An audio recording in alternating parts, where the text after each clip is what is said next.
Welcome back, everybody. Actually, I gotta check that I'm not using my horrible voice changer. No, we're good. Welcome back, everybody. Hello there. to the Brad and Dad podcast.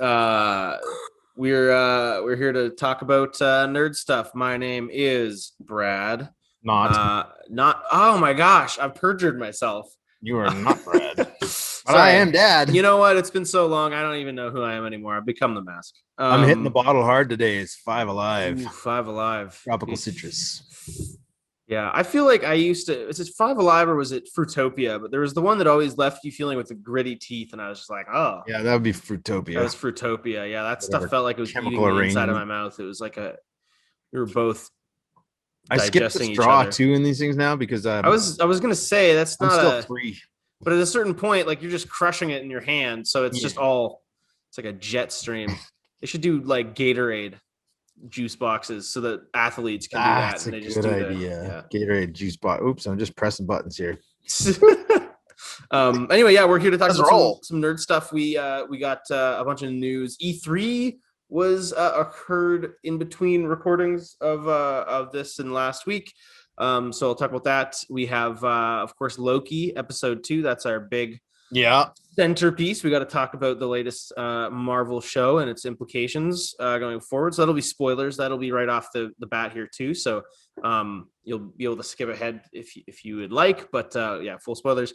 Yeah, and then we'll be talking about some of the news of the week, and then talking about some tabletop role playing. We'll be talking about what is AC and what is HP? What are hit points and what is armor class? What are those exactly? Yeah. Do and represent and blah, blah, blah. So we'll get into that. It's good. I got opinions. Oh, yeah. Same. So this week, full spoilers. Loki episode 2, Disney Plus. 2 out of 6 episodes down. I gotta get an Owen Wilson spoiler alert. Like, wow, spoiler alert. Wow. Don't stay. Wow, you just spoiled that? You spoiled. That was rude of you to spoil. Anyway, let that go. I feel like putting my Owen Wilson impression on camera is gonna ruin it. I'll listen back to him and be like, I don't. No, okay. I'm here to confirm. You actually sound pretty good. Well, I appreciate the vote of confidence. We'll see in post. Maybe I'll just edit it out. Maybe I'll just just censor my mouth. Anyway, Loki episode 2. What'd you think of it? Yeah. Okay. I don't want to say I was right, but I was right. I said that Loki was playing 4D chess and everybody else is playing 3D chess. Some people are still playing checkers, and he has definitely.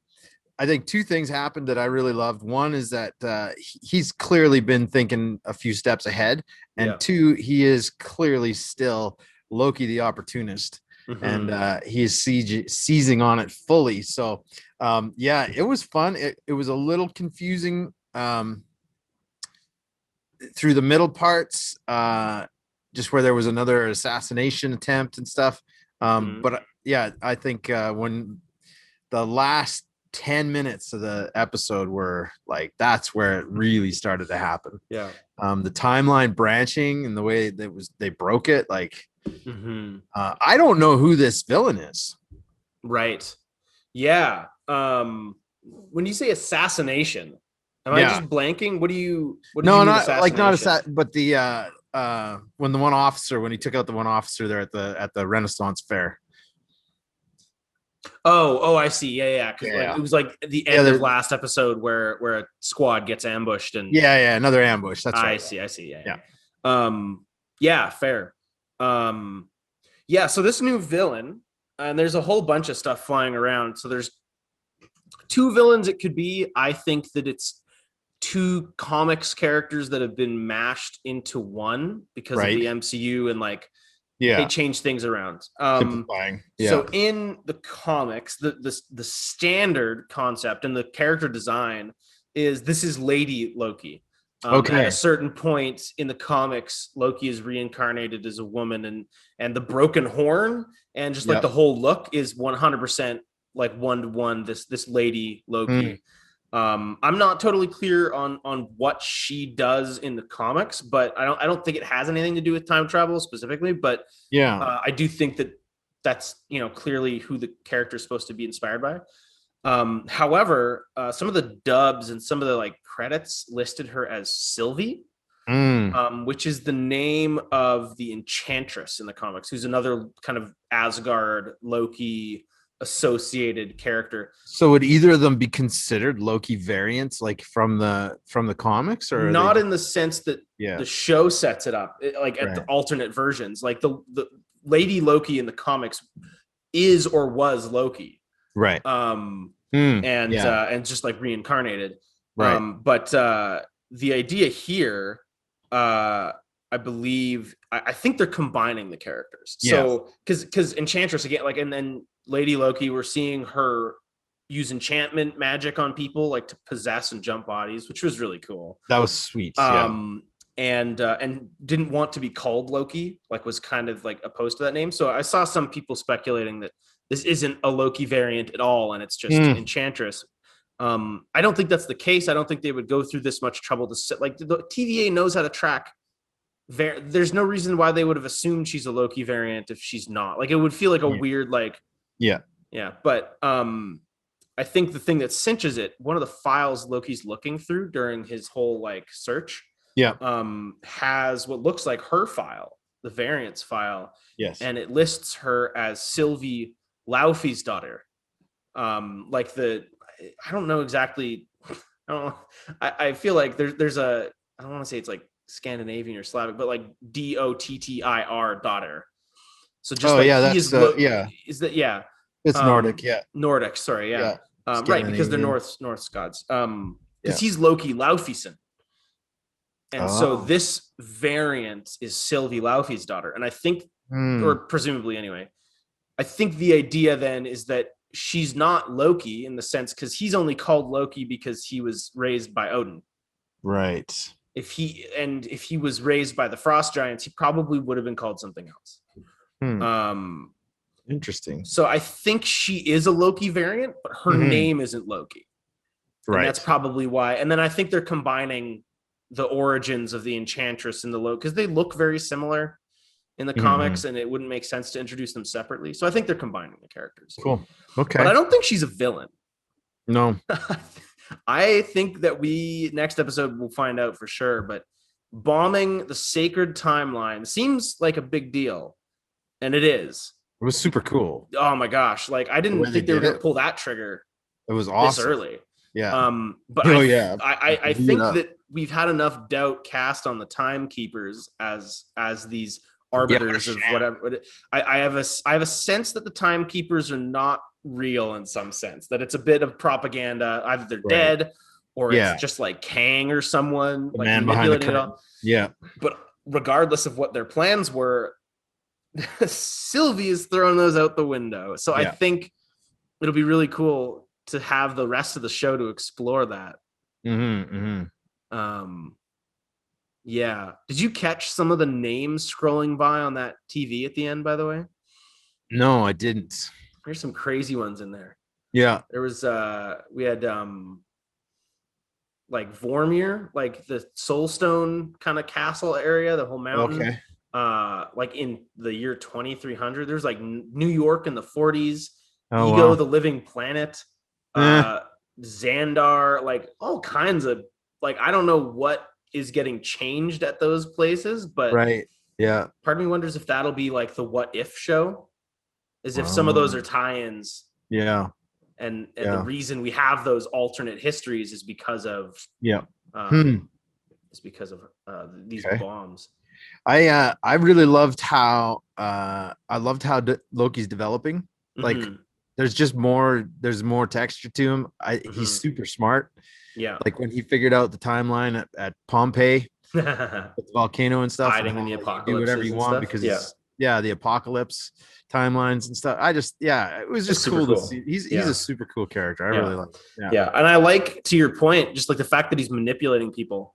Yes. And he's always playing 10 steps ahead. I like that he is not, that doesn't undermine his emotional state. Like, he is, you get the sense that he's genuinely sad about, seeing Thor, die in Asgard, get destroyed, and all these different things. He is very he's not human, but he's very human in that respect, right? Of just like, those are genuine emotions, but then he's also still using those to leverage sympathy and try and manipulate. Like, so it's kind of a cool, you don't undermine the cunning trickster. No, it's literally part of him. Yeah. Like, he can't help it. It's like, my eyes are blue, Loki's a trickster. Yeah. Like, it's just that tied in. Yeah. And I like too that Mobius, you say that everybody else is not playing on the same level as him. I don't know if that's the case. I feel like Mobius is not far behind. Mobius is also incredibly. Mobius just downplays it. Yeah. He plays his cards close to the chest, whereas Loki loves to remind people how smart he is. Right. And I really like that we had some conversations where Mobius was getting one over on him. Like, this whole idea is like, I'll just tell you what you want to hear until you help me catch this guy. Like, I thought that was really cool that they aren't like, there is kind of a, like, I feel like the rest of the show is going to have a cool cat and mouse kind of. Yeah. I don't know. The TVA will be chasing him, but I don't think I think he still hopes to help Mobius. I don't know. Like, I don't think he's betraying them outright. Yeah. But best chance for answers is through that door at the end. That's right. Yeah, that's right. There was that moment when Loki they were at the Renaissance Fair there, and they were in the one tent, and Loki went on the hole where the wolf's ears are, the wolf's teeth aren't far behind, or whatever he said there. And Mobius is like, nah, he's pulling our strings, man. There's nobody out there. Yeah, like, and he was right. He was right. He totally called his bluff. Yeah. Yeah. I love that. Yeah, exactly. And I was trying to, because I rewatched that scene, and I was like, what tipped Mobius off? And I couldn't quite figure out what it was, but I do like that there was this kind of, I don't know. He's got an instinct. Yeah, I think he's got an instinct for it. Yeah. So I think, did he say that to the judge too? He's like, I got a feeling. Yeah. And I think the thing too about Mobius is he seems to have studied so many Lokis. Also, side note, I love that Loki is like the guy they apprehend most at the TVA. Yeah. Lokis are like our most common time criminal. Like, which of course everybody makes else sense. Is small potatoes. The most chaotic individual in the multiverse. Of course, Loki would be breaking time more often because he's so unpredictable. Yeah. But Mobius, I get the sense that he knows Loki, all Lokis very well. Yeah. He's like, how about this for a little D&D overlap? He's a ranger, and Loki is his foe. His favorite foe. Yeah. Favorite foe. He gets specializes in the Loki variant. Yeah. I mean, I don't know if I feel like that is a diss to Mobius, because Rangers in 5th edition are they're not good. They're better now. They patched them, but they're not good. Anyway, so sad. Yeah. So where do you think episode 3 goes? Because I had some ideas about where the series is going, but genuinely this is kind of upended. I don't know. A lot of this is a way faster pace than I thought they were going to take with it. I thought we'd have a few episodes of things escalated quickly in second episode, but at the same time, it was only 6, right? So they got to move things, move things along pretty quick. I don't know. Next I week really we're don't halfway know. Through. Yeah. Like, I feel like he's going to be looking for an alliance with whoever this gal is. Yeah. But yeah, has he really figured out, who the time keepers are? Mm-hmm. When he finds out, if they are just the wizard behind the curtain, is he gonna hatch something bigger? I'm not sure. Yeah, I get the sense. I feel like Lady Loki, Sylvie, she probably knows. Yeah, I think you're right. What the deal with the timekeepers is. I feel like she will spill the beans next episode, because she left. Yeah, I think there's going to be a pretty big dialogue between the two, she's going to fill in some holes for sure. Yeah, and I think my guess is that this is my prediction. Kang the Conqueror, I think I mentioned it last week. Yeah, one of the 3 timekeepers looks like Kang. And more than that, looks like Jonathan Majors, the actor who we know is playing Kang in Ant-Man 3. Like if you look, there was like an artist who did like a facial match, and they're like, "Hey, take a look at this Kang or the one timekeeper. Here are the facial like, the points, the key points that if you were going to draw that face." Yeah. And then here is Jonathan Majors, and they're like, "Hey, look how similar. Like this is uncanny." And the character has changed a lot from the comics. Like the version from the comics doesn't look at all like that. So it's like, okay, there's a reason here. But I think there's one timekeeper. I think it's just Kang behind the scenes. I believe his whole deal is like, I want an empire of eternal order across time. Like I want full control. Sounds a lot like the TVA's proposed goal, and I would hazard a guess that he started whatever multiverse war we saw in that little animated thing. Yeah, won it, and spun the whole idea that the TVA was protecting the sacred timeline when it's really just Kang's preferred timeline. Yeah. And then now that everything's going, bonkers, maybe he gets a chip on his shoulder and maybe he becomes like an Avengers villain. And that's his whole thing is like, I'm going to restore the sacred timeline. I think that could be cool. Or maybe they're all dead. I don't know. Maybe they got killed by those reset charges. That'd be crazy. Yeah. Taken out by their own tech. That'll blow things up. Yeah. Cool. Do we know how they work, by the way? The reset chart? Like, how would they have made new timelines? Magic? I don't know. Magic, yeah. I was thinking about that because like they're supposed to erase a branch, but they seem to have created branches. Yeah. So maybe they erased like key people or something, and it was like, but then the whole timeline would branch off because there would be no, I don't know. Yeah, well, and they were in different places in the whole department store, right? And so they all presumably it looked like they were all linked together. They all disappeared into separate branches, I guess. And so maybe they all created a branch off of the one that they're in. I guess, I don't know. Jonathan had the idea, your son, he had the idea that maybe they're being sent back to destroy reset charges that were meant to prune, because it seems like they only destroy certain things. Yeah. So maybe those ones were modified to destroy a reset charge.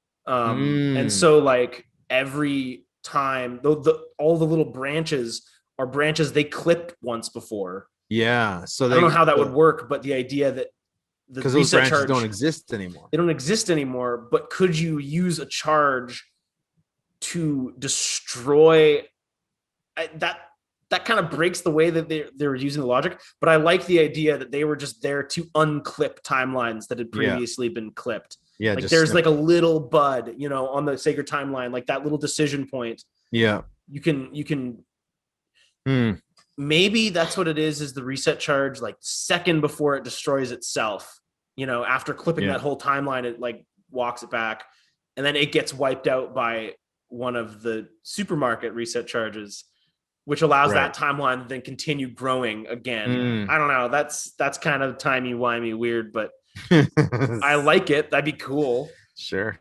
Do you think Marvel's got it figured out, like how that actually worked, or are they just like, let's just send these things into the timeline and branch? I assume we'll get an explanation next week, but like literally their answer is magic. I think that they'll give some, because I think we're going to explore some of those alternate timelines, so they're going to have to like work towards explaining it somehow. But I don't know. Yeah, don't we get a Matt Damon Loki or something? Yeah, Matt Damon is supposed to be, he's the actor Loki in Ragnarok or something, so I hope we see him. That'd be funny. But the one thing I did want to say was they still haven't totally sorted out exactly how the time travel the Avengers did interacts with this. Like, where's Steve? Like, is that part of the sacred timeline? Did they clip that one? Did they clip? Yeah. Like, did we see the happy ending? Steve doesn't exist right after we cut to black in Avengers Endgame, like one of those things opens and it's like, all right, Steve Rogers, you're under arrest for this. Like, I don't know. Like, and Black Captain America is another timeline. Yeah, I don't know. Like, we'll have to see because. Yeah, because he gives him a new shield, like the shield that Steve gives Sam on that bench. Yeah. That's a new one. His old one got destroyed by Thanos. So like, that's a big change. You can't just go and like get a new shield commissioned without making ripples or whatever. Like that's not quite the same as the apocalypse thing. Yeah. That's affecting a lot of people. And he lived like, 60 years or something. Yeah. To that point. So like you I don't know. Anyway, I think there might be an explanation for that by the end, because like the way that we're told time works by the timekeepers is not reliable. No. Like it's obviously propaganda. So like it probably doesn't line up with the way it actually works. Yeah. I don't know. It's time travel. You're bound to run into plot holes sooner or later. So maybe they just won't worry about it. That's right. Yeah. You start messing with time. It's like, we kind of broke. Yeah, it's a little bit. I'm impressed with what they've done so far. So far, so good. But yeah, so far, Agents of S.H.I.E.L.D., Endgame, and this show have all had slightly different explanations of time travel, and they're all presumably in the Marvel multiverse. So Anyway, they've made their bed and they shall lie in it. Yeah. So that's just comics. Cool. Yeah. Cool. It's good. Great episode. Right. Excited for next week. Let's crush some news from the nerd realm. What do you got? You know what? Okay, so I went on a hunt for Loki Charms. Right. Yes. Following up from last week. I have a collector streak in me that is annoying as heck, because when I see I can't get it, I want it. Right. It has led me to buy you guys crazy toys over the years and search high and low, thrift store to eBay, to try and find some of these things. Mm-hmm. And it had persisted after our last episode, because I was like choked that Loki Charms were like, you had to get onto the website, line up, all that kind of stuff. So I was like, hey, I got to find a box. Now, let it be known, I did not go and buy this box of Lucky Charms, but I did find a couple for sale on eBay, and the going price average was around $128 US. Before US shipping. Dollars. Yes, it was 157 Canadian plus about $35 shipping. Jeez. So I don't know how they did it, because I didn't think you could buy more than a box through. So maybe people just bought their box, they and and they just totally scalped it on eBay. And so I don't know. I can't do it. That's shady. Yeah. Yeah, it's totally shady. But I'll pick one up next year.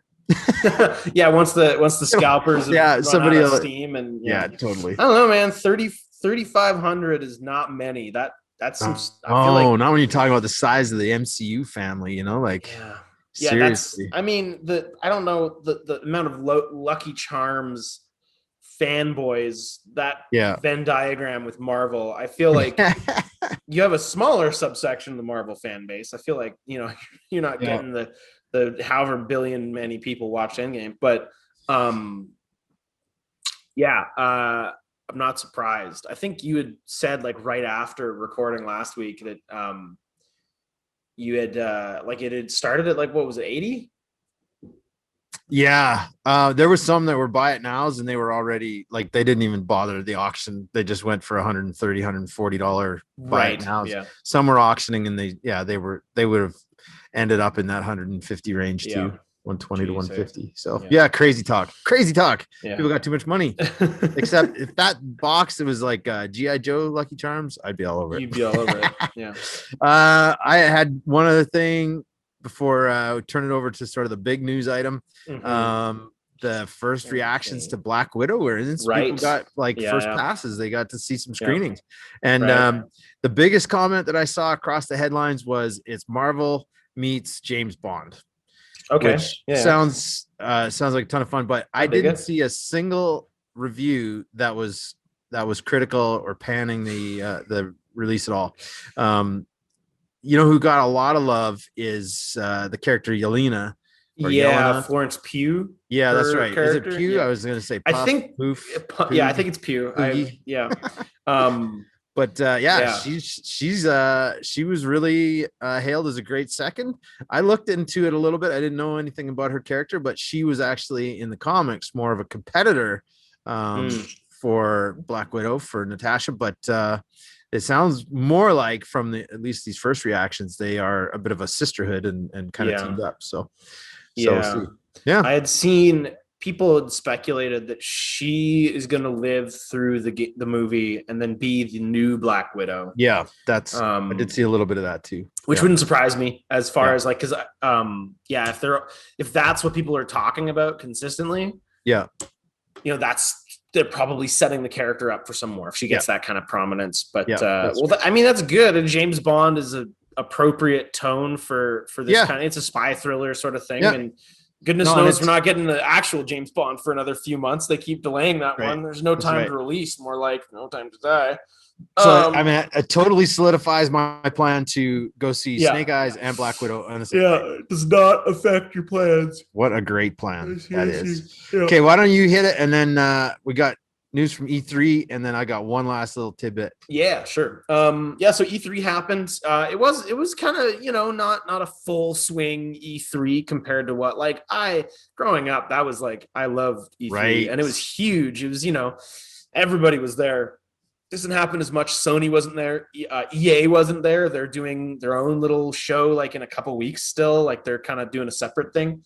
Is that still COVID related, do you think, or is this changing the landscape? Yeah, I mean, it was distanced. Like they didn't they had people on stage, but it was like all just live streamed still. Like it was there were people recording from in person, but the majority of it was like remote. So I think it is still affected by COVID. But I think part of it's also because we didn't get E3 at all last year. And that was just because everything got hit hard. There was no one knew how to organize in time. There was no infrastructure for that, right? Like in June, like from March, they didn't have time they canceled the show, and that was about all they could do. Because everything was set up for, an in-person.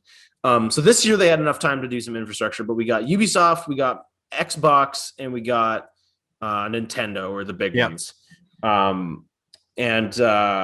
There was a handful of good reveals. There was a lot of not great ones, and it was, it's always E3 is always like more exciting in the mind. Because then you'll watch it and like, I don't care about another sports game. Wow, I'm talking about esports now. Okay, well, that one already came out. I'm pretty sure. Okay, DLC for Monster Hunter. I don't. Anyway, but so the big ones were, first of all, Nintendo we got Breath of the Wild 2. We got another trailer, which I was excited about. No title, and that one's coming out in 2022, so it's still a ways away. But we got to see, a trailer and some gameplay, and it looks interesting. I'm excited for that one. It'll be good. That's a big one. That's a big one. We've been waiting on that one they announced it a couple of years ago still. So it was like, that's one of those that like, it might be, I don't even know if we'll see it in 2022. I think like it's a good chance, but like Breath of the Wild 1 got delayed a bunch. So it was like, okay, are we actually gonna, anyway. But and the bigger one from Nintendo for me was they showed off Metroid 5. Really? Metroid Dread, they're calling it, but it's the fifth. It's a side-scrolling Metroid because they have the Metroid Prime series, which is like the first-person shooter ones. Right. And they're working on one in that series, but this is like a surprise. It's coming out in October, and it's the first new 2D Metroid in like 20 years. Right. And so it's like a big return to form. I'm super excited. It looks like sci-fi horror, like much more intense than the normal Nintendo stuff. So it looks really cool. And it comes out in October, which is good because it's like, I have a pet peeve when they are like, hey, this game's coming out in 5 years. And it's like, why did you show me that? Why would you bother? Like, what's the point? Like Elder Scrolls 6, we know it's, in that vein, Bethesda, who's now owned by Microsoft, they were part of that showcase. They showed off Starfield, which we got a 30-second trailer for like 3 years ago. That was like, we're working on a sci-fi game. It's called Starfield. Here's a look. And it was literally like a logo. It was like, wow, that's a nice logo. And then that was the same year they showed Elder Scrolls 6, which was also just a logo, and then radio silence. So they made a big deal about it. They're like, we're going to show Starfield. And it was like a minute-long CGI trailer with the same logo at the end, and you're like, I don't know anything more about this game. No, like it wasn't gameplay. They didn't talk about any there was no like demo. It was like a minute and a half long with narration from Laura Bailey, and it was like, we're going to space. Look at this spaceship. I'm in space. Starfield. And I was like, okay, this could be anything. I don't know what you're doing. It's right out of James Cameron's playbook. Yeah, his avatars. 20 years ago. Okay, and you reminded me.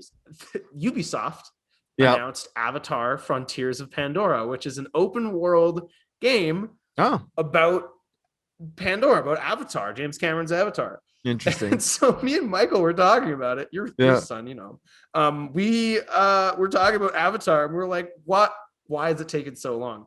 It was like, okay, they took them 3 years to film, but they filmed completely. It's been done filming for a year, the second and third Avatar movies. Yeah. Presumably, like, they're waiting on the technology, but like, I don't know that you needed to. Like, and they were gonna film it underwater. What technology are they waiting on? I don't know. Like, The Mandalorian can do it on a shoestring budget with LED screens. What are you waiting for? Yeah, I don't know. Now, like, okay, James Cameron has the deep pockets for it. Maybe it is something kind of mind blowing. Well, you got to figure. I mean, yes, like, absolutely. I don't know. Like, absolutely. The thing. Well, he has money from one word, Titanic. Yeah, but that was 1999. Yeah, but $1 billion goes a long way. Okay, so this is the thing, and this is like a kind of a there was a bunch of other reveals, but that covers the major ones. Everybody got one. Okay, Avatar made like $1 billion in 2009, right? And you imagine, it totally makes sense they do a sequel and sequels, whatever. What doesn't make sense to me is, okay, there are enough people involved that want to make Avatar 2 when the first one does not even beg for a sequel. Like, it's fine. It's a decent enough movie. But it's not like you watch it and you're like, where's more? Like, it's like, okay, sure, I could see you doing another one. But the thing that cracks me up is that it's simultaneously, there was not enough drive from the studio or anyone to fast track it. To really push it, even though it was the #1 highest grossing movie until Endgame. Like, no one was like, we need to, like, this is top priority. How was it not a priority? Yeah. How did it just get kind of pushed on the back burner? But at the same time, how did it not get canceled? How did James Cameron go, like 11 years? And he's like, no, it's happening. We'll film it. And then we're probably going to see this open world game. This is the first new piece of media from this series in like 11 years. And it's just an open world video game. We're going to see that before we see the second movie that they talked about in 2010. He's fired up, folks. I just do not understand. Tell us how you really feel. I feel like you're holding back. It could be fun. That's the thing, is it's like, I can see the appeal. I remember trying out like one of the tie-in Avatar games. Yeah. It was cool. It's cool world design, cool monsters, cool creatures. I can genuinely, like, it's not a bad idea. It's just funny to me that it's like radio silence from this franchise for years. Yeah. And then it's like, the thing that surprise. I mean, Avatar's success was the 3D CG. Yeah, absolutely. It was a mind-blowing theater experience. Like, none of us really expected that when we put the glasses on and went in there, and you got stuff floating in front of you and it felt like it was floating behind you. It was really quite the phenom. It was immersive. We saw it, like, totally immersive. It was incredible. Like, totally. Yeah. Yeah. Now, I guess there's two things. One, the delay has been just because of James Cameron's reputation in Hollywood, and he's allowed to do this. Yeah, he has the right. He's got the street creds to do it. Or two, there is actually something really unique that's going to happen with these sequels. Yeah, that will rival or parallel some way the experience of the first one. Yeah, and I wonder. I'd be curious because, like, that'd be really funny. Like, because it's supposed to come out 2022. Right. Like, when we get the first trailer for Avatar 2, I'm highly intrigued because, like, who knows where, like, what if it is genuinely like game changing? That would be the funny thing, is like, this was worth the wait. We all dunked on it for years, but here it is. I mean, that'd be great. Yeah. That'd be a ton of fun. I don't think that's going to be the case. No. It's not going to be, but I just don't know what is there that's going to be that. And the thing, this is the thing that cracks me up, is they filmed Avatar 2 and Avatar 3 back to back, but somehow James Cameron has managed to, at least on his word, has managed to get a 4 and a 5 also greenlit. What? So that's the thing that makes it bonkers to me. I don't think James Cameron has that kind of FU money. That's like if it was like someone for like the new hotness, you know, like I'm trying to think of a director that would have that kind of like Christopher Nolan, right? Where he's been consistently putting out good stuff. James Cameron, what was the last thing James Cameron made? What was was it Avatar 1?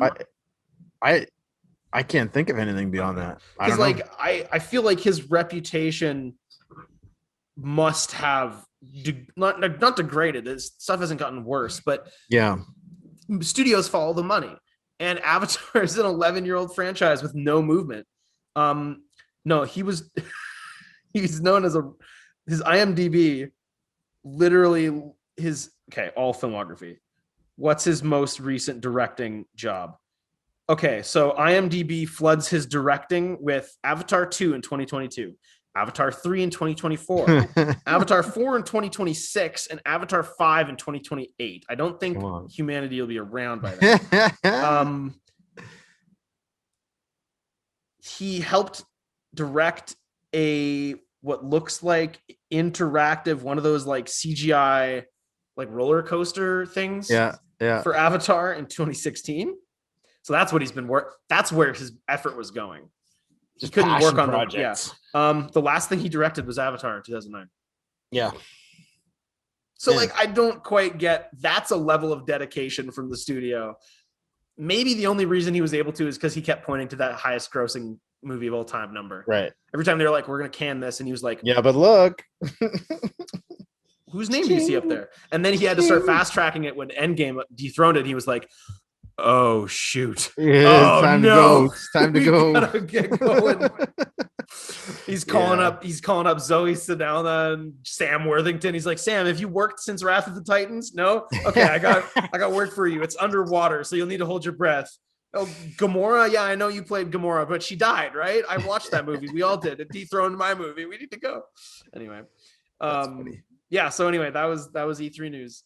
Beautiful. It's definitely E3 and not a side tangent into. No, we need a branching timeline graphic right here. Yeah.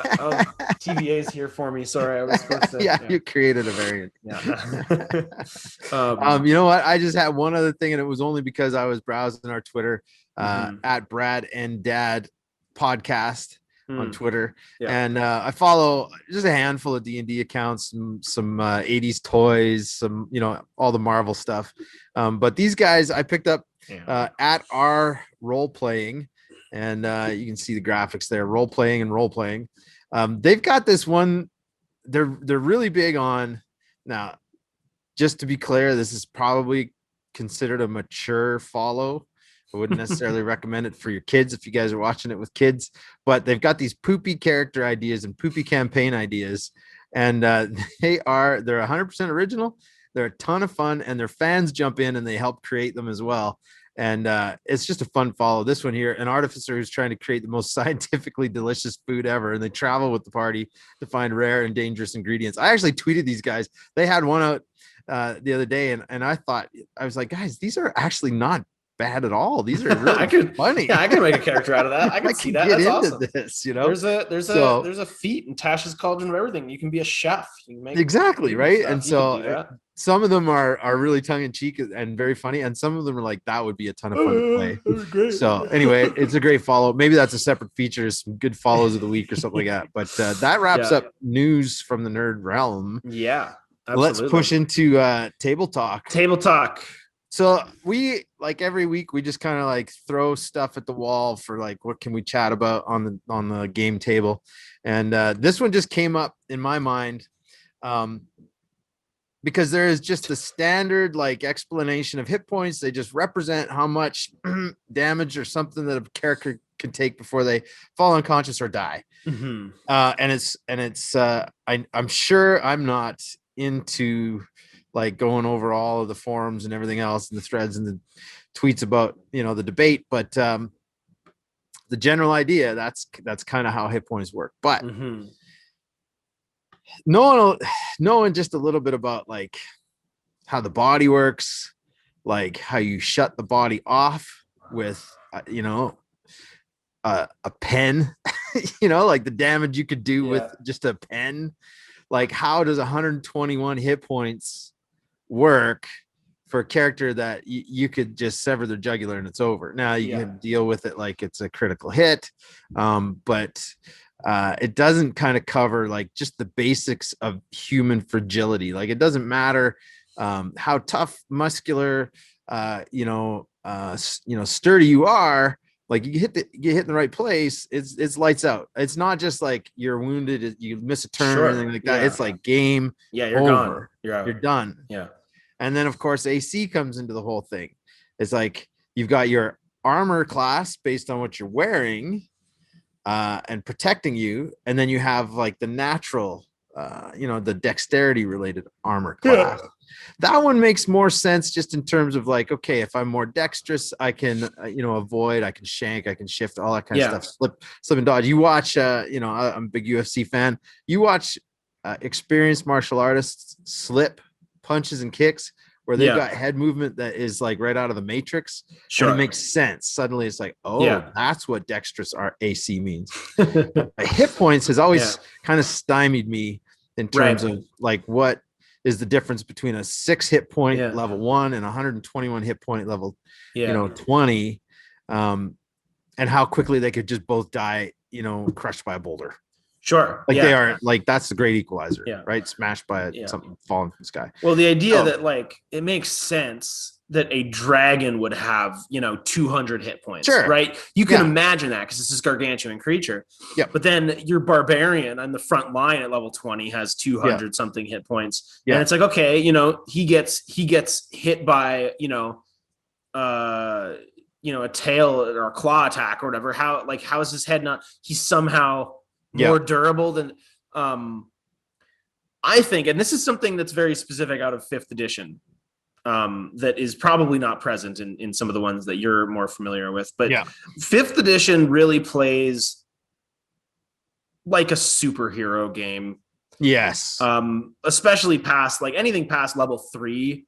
Yeah. And this is something that I like to play up in my games, and it goes some way towards describing HP and making it make sense. Yeah. The first line of defense is that adventurers are kind of built different. Yeah. That you treat them like you would a superhero, right? Like it is not quite as you have villagers. You have, the average person has about 10 in every stat and like 8 hit points, right? Yep. They can take maybe 1, maybe 2 swipes from a goblin sword, and that's pretty true to life. I would imagine, right? 1 good hit takes them out, or maybe they get lucky and they survive for a while. D&D characters are superheroes, and either it's like you could explain it as like magic from their god, or like they are just like very, very like peak human condition. Yeah. The second line of defense I usually use is that HP is not 1-to-1 always a wound. Yes. Can't be. It can't be, because sometimes it's your luck running out. That's, I think, something I remember watching an interview with the creators of, maybe it wasn't an interview, maybe it was just a developer talk, but the creators of Uncharted, the game series Uncharted. And it's about, it's like Indiana Jones, right? He's going around, fighting enemies, and he gets in firefights all the time. And, how does he heal hit points and then go, like he gets behind cover and heals in 4 seconds, right? Yeah. And the developers said, like, the way we look at it is it's not actually damage. Right. The final couple bullets before you get a game over is what caps him. Everything else is near misses. Right. And the health is more so representative of your luck running out. Right. And eventually your luck runs out, and just like HP runs out, you get got. Yeah. And I kind of like that, like maybe a big strike does do damage, but if it's just like, a few hit points, maybe that's just knocking you off your guard and leaving you open to future attacks. Yeah. And yet I know for myself as a D&D or as a dungeon. As a D&D. Yeah. Yep. When I was a D&D. Exactly. As a DM, like when a character takes a hit and takes damage, you're like, okay, his longsword does, whatever, 1d8 plus 3 damage. Yeah.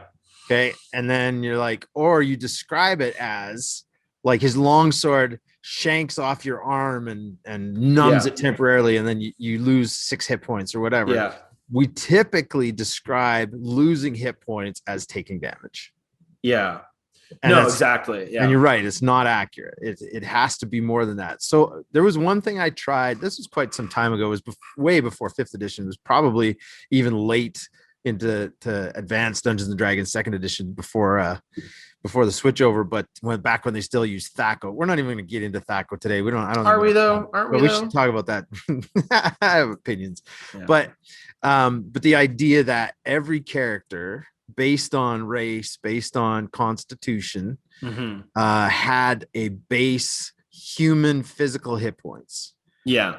And so like your 18 strength, 18 con human barbarian, maybe he had 15 base hit points, right? Like 2 good smacks. Yeah. And if he was just laying in his bed, no armor on or nothing, and somebody comes and smokes him with a hammer, like they'd have to hit him 2 or 3 times. Yeah. Just because of who he is and how tough he is and that kind of thing. Right. But then you start layering on armor and you give him the ability to move, and to parry, that kind of stuff. And that's where you start. But strip it down, those last, like you said, the last 15 hit points is literally getting his limbs hacked, and that's when you start to blows to the head. That's right. And so there were instances, and this is where I really did quite enjoy and approve of 2nd edition, was where they had the system shock survival rules. Yeah. Right, where you had a base percentage. This is back when percentile dice played a way bigger role than Yeah. But if you took a certain amount of damage, like if you took over half of your base hit points in damage, I can't remember exactly how it worked. Yeah. Then you had to roll this system shock, and it was like 30%. And if you rolled under that 30%, you had to make a death save. Right. And if you failed the death save, you were dead. That was it. Right. Jeez. Yeah.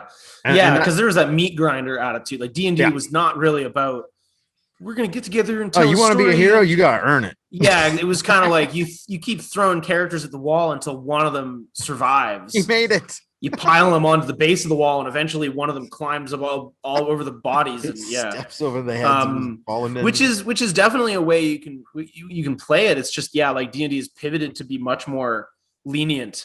And it definitely has a sense of like, I prefer characters being able to live longer. Right. But I agree with you there. I also think that there is something cool about, how dangerous things would be.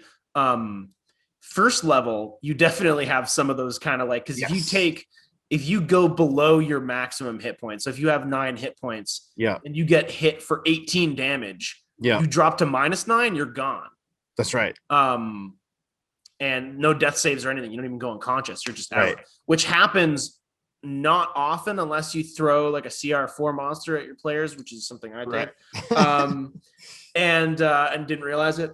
But as soon as are there still bleed out rules? Like so if you hit 0, you're making death saving throws. Okay. And you have to either succeed at 3 or fail at 3. Oh, interesting. Before you stabilize or die. A natural 20 is, I believe rules is written. If you roll a natural 20, you pop up with 1 hit point. You're not only stabilized, but you're conscious. If you roll a natural 1, that is 2 failed saves at once. And if a creature hits you, they, instead of taking damage, you automatically fail a save.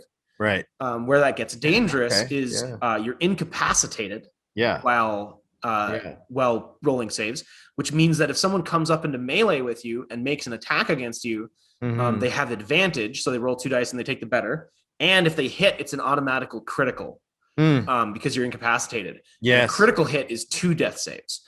Yeah. So if you roll 1 failed save on your turn and then a monster comes up and whacks you, you're gone. Or if a monster has 2 attacks, they can approach your body and you could be at 2 succeeded saves and they just pummel you. They just, they end you. So it's depending on how you set it up, it can be pretty easy. I actually like that. But I like that. There's some interesting, the real base version, used to be you hit 0 and then you lose 1 hit point per round until you're bandaged or stabilized. Yeah. And if you reach -10, that was death. That was it. Right. I really like the dynamic of 3 saves, succeed or fail. Yeah. And then tracking that. Yeah, that's kind of cool. And it's it's just a straight D20 roll. Right. So No it's a modifiers. 50-50. You don't have any modifiers. You don't have any Yeah. kind of, it's just like it's a dice. It's a coin flip, basically. The only thing I would modify that maybe one way would be to take those, like the suggestion I have where you have a base human hit points or a base 15 hit points. Yeah. And that would be the number that you had below 0 until you died. And so you get your scrawny wizard with 4 or 6. Yeah. And you get your beefy barbarian with 15. Suddenly, like, even after he's dead, he's harder to kill than than the little wizard. So you're thinking instead of failing a death save, you would take the damage. Yeah. But you would track it to negatives and you could still be insta-killed. Yeah, that's not bad. I also had the idea that because there's also massive damage tables. I know that they exist. I haven't ever really used them. I don't love them in general. Like, I haven't, like, just the idea, basically, if you cripple a character, they may as well have died. Yeah. Like, oh, you lost both legs. It's like, I still have to roll a new character. I'm not going to play, like there's like combat, up, guys. There's combat wheelchairs and stuff that people come up with that are actually pretty cool. Yeah. So maybe there's ways, but then there's still a few sessions where you need to find that stuff. Yeah. And like, I don't know, just at that point, the vision of the character has changed. Yeah. So I don't love the idea, but an interesting way to do it is instead of failing death saves, if you're taking hits while down, you're taking massive damage. Yes. And you're getting grievous injuries, like you lose a hand or you lose like an arm or something. Yeah. That could be kind of cool. But that all ties into more lethal stuff. The other thing to consider, just as far as describing hit points, I love to flavor it based on the damage type. Yeah. Like psychic damage is way different than, fire damage. And that's all force. New stuff. Yeah. That's really cool. And that can be fun because if people have like resistance to psychic damage, you can flavor that in a really cool way. Yeah. Or like, barbarians get resistance to bludgeoning, piercing, and slashing damage when they rage. So you have some fun, like, kind of, I don't know, like, and then AC, there was flat-footed AC, I think, in 3.5, wasn't there? Yes, and that was based on your, like, if you're not moving, that's like you didn't just get your your dex bonus. Yeah. They've just rolled it all into one. Like, if you have high AC, I don't have an issue with that. 5th edition, it's simpler. Yeah, exactly. Yeah. It's an abstraction. It's like either if your AC is 20, you're either really fast or well armored. Yeah. No, that's good. And I like that. Part of it is just philosophy in terms of like, what's the story, what's the role of the characters, what's the feeling, even that you want to create. I definitely lean towards, I want my characters to be heroes. I want them to do big things in the world. Yeah. But I also want them to have a very healthy sense of danger. I want them to take this. It's like going into it's fighting with Nerf guns or paintball guns. Right. It's like if you got Nerf darts firing at you, it's like, let's just go for it. If you're getting hit by a paintball gun, coming at 300 feet per second, it's like, well, let's think about this. And so, part of it is just philosophy. But ultimately, I think it is about the characters creating story and being heroes. And so, what kind of a system fits? Yeah, absolutely. That, so. I usually do it to challenge my people because I like them being heroes. Yeah. I typically have found, and this works well with 5th edition, is first couple fights of the day, easy. They drop them like flies, right? They're burning spells, they're doing things. You got to play the long game. All right. Yeah. Sure, this fight would be easy and trivial if they had all their resources. Yeah. But suppose they get chipped down, they use a spell here, they drop a big attack there, channel divinity for some undead. All of a sudden, big fight, they're down a few resources, hurting a little bit for hit points. Yeah. Then it becomes interesting.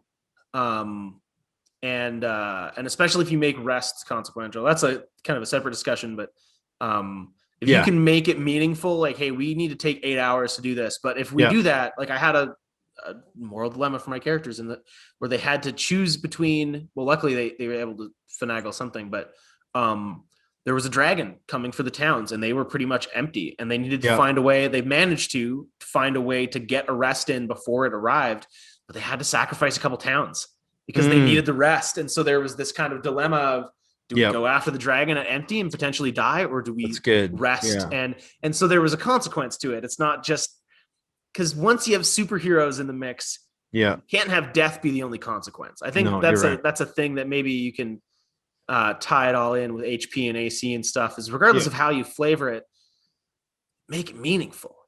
Like you gotta make it feel like part of the story, and with how easy hit points and high AC are to come by in 5th edition, you need to make it so that the fail state isn't, or there is no fail state realistically. There should be no fail state in D&D, even if you all die. That's an interesting story point in and of itself, but sure, it's so easy to like, if you're like, oh, if they lose this fight, this interesting thing will happen. They have 200 hit points and an AC of 21. They're not going to lose the fight. That's right. That's good. That's kind of anyway, good. I have 21 minutes here before I am able to schedule my 2nd dose of the vaccine. Woo! So I should probably hop off here and focus on that little. Let's peace out. Thank you guys so much for watching. If you would like to like and subscribe this video, like the video, subscribe to the channel. So you can catch us every week talking about all this nerd stuff, wrap-ups, recaps, blah blah blah blah. Leave in the comments what your favorite AC is, which number is the best one, which one is the worst one, and we'll be back next week to discuss the 3rd episode of Loki, and maybe we'll see some Avatar news in the meantime, because right. Someone's got to cover all that Avatar stuff. Goodness knows no one else is. So maybe they don't know that they're happening. Maybe they've just stopped contacting James Cameron. They forgot. It's been so long. He's just going to show up with a finished movie, and they'll be like, "What? Hey guys, did you remember I was doing this? We thought you dropped that. Why are you still working on that? Go away. Who are you?" I'm going to tag you, James Cameron. We're tagging you on this one. They changed the papyrus in the font. That was the thing I was impressed with. I was like, they actually realized. So right. Follow us on Twitter. Follow us on Instacart. On DoorDash. He's on a roll, folks. I got new ones. All right. We'll take care. That's good. Thanks, everybody. Bye-bye.